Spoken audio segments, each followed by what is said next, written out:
नाही म्हणजे लग्न झाल्यापासून मी असली भांडकुदळी बाई कशी काय झाले मला ते कळेना झाले. लग्नाआधी मी गरीब गाय होते, गरीब गाय. माझ्या तोंडातनं कधी उलटा शब्द निघाला नाही. आणि आता आता गल्लीत जरी गेले तरी बायका बाजूला सरकते, त्या म्हणते त्या जाऊ दे बाई, ह्या बाईच्या कोण नादी लागाव, बघील तेव्हा भांडत राहते. माझ्या थोबाडातनं रॉकेट निघते.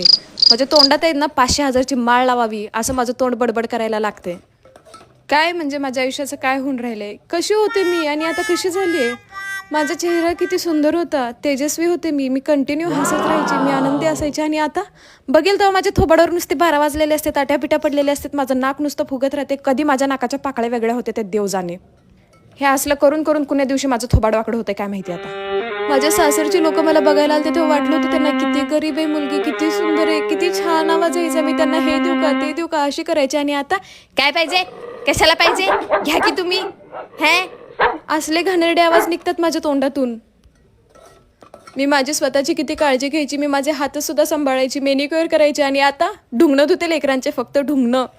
माझा ड्रेस सुद्धा मी किती जपायची, याच्यावर कधी डाग लागू दिला नाही. आणि आता लेकरा हाकतेत मुततेत तरी बी मला फरक पडत नाही. मधल्या रूममध्ये राहिलं तर त्याच्यावर मांजर बी हाकून जाते.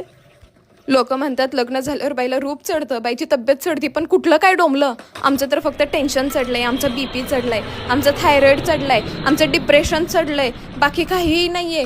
आणि ह्या सगळ्या गोष्टीला फक्त ते नवरा कारणीभूत आहे. नाही म्हणजे लग्न झाल्यापासून मी असली भांडकुदळी बाई कशी काय झाले मला ते कळेना झाले. लग्नाआधी मी गरीब गाय होते, गरीब गाय. माझ्या तोंडातनं कधी उलटा शब्द निघाला नाही. आणि आता